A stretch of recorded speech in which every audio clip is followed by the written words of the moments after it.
সবাই ঐক্যবদ্ধ হয়ে এই রশিকে মজবুত ভাবে ধারণ করে। হাবলুল্লাহ, হাবলুল্লাহ মানে আল্লাহর রশি, আল্লাহর রশি। এটাকে আল্লাহ কি বললেন? রশি বললেন। এ কোরআনের অনেক নাম আছে।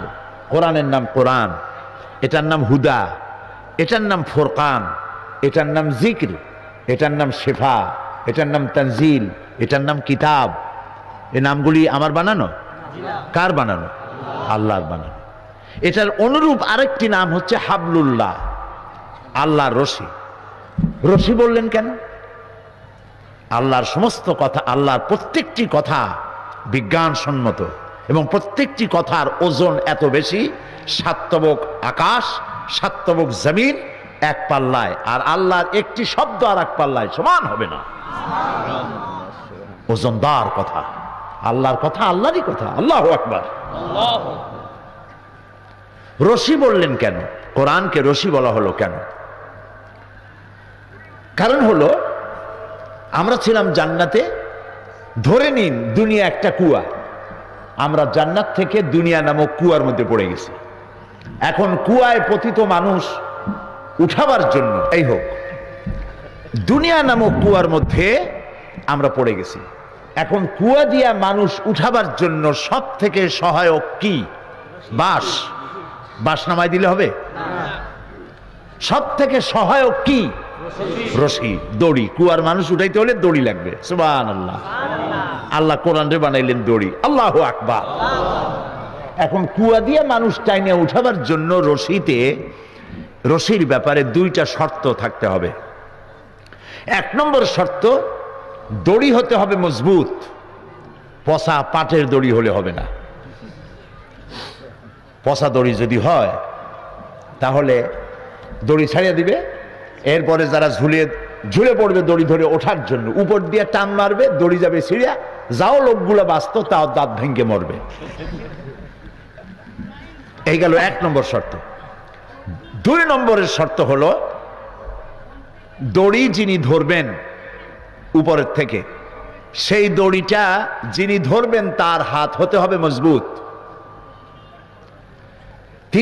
তার হাত যদি মজবুত না হয়ে শিথিল হয়, তাহলে নিচের লোকেরা যখন ঝুলে পড়বে, আর হাত থেকে যদি উনি ওজন রাখতে পারলেন না, হাতের থেকে ফসকে গেল, তাহলে মানুষগুলি শেষ হয়ে যাবে। ঠিক না? তাহলে দুইটা শর্ত। এক নম্বর হচ্ছে দড়ি হতে হবে মজবুত, আর যিনি ধরবেন তার হাত হতে হবে মজবুত। আল্লাহর এই দড়ি পচা পাটের দড়ি, সব থেকে শক্তিশালী, মজবুত। সুবহানাল্লাহ বিহামদিহি। সব থেকে মজবুত। আর আল্লাহর হাত, এর থেকে শক্ত হাত পৃথিবীতে কারো আছে? আকাশে কারো আছে? তাহলে এই কুয়ায় পতিত মানুষগুলিকে তুলে নেওয়ার জন্য কোরআন নামক দড়ি আল্লাহ ছেড়ে দিলেন। ধরো, পৃথিবীর সব মানুষ মজবুত হয়ে ধরো এটাকে। ওয়ালা তাফাররাকু, ধরার ব্যাপারে বিচ্ছিন্ন হয়েও না। ওয়াতাসিমু, ঐক্যবদ্ধভাবে ধরো, আস্তাতা নয়, বিচ্ছিন্ন ভাবে নয়। ওয়াতাসিমু বিহাবলিল্লাহি জামিয়া, ঐক্যবদ্ধভাবে ধরো এটাকে, মজবুত ভাবে ধরো। তাহলে এই দড়ির অপার প্রান্ত যার হাতে ধরা, তিনি দড়ি ধরে তোমাদেরকে হারানো বাড়িতে আবার পৌঁছে দেবেন। এ হচ্ছে সেই কিতাব। এই কিতাবের সাথে আমাদের সম্পর্ক কি? আজ ১৫০০ বছর, কোরআন নাজিলের ১৫০০ বছর পর এই কোরআনের সাথে আমাদের সম্পর্ক মজবুত না শিথিল? না,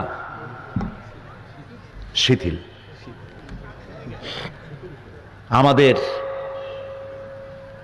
আমাদের সম্পর্কটা যে ধরনের হওয়া উচিত ছিল, সম্পর্কটা ওই রকম নাই।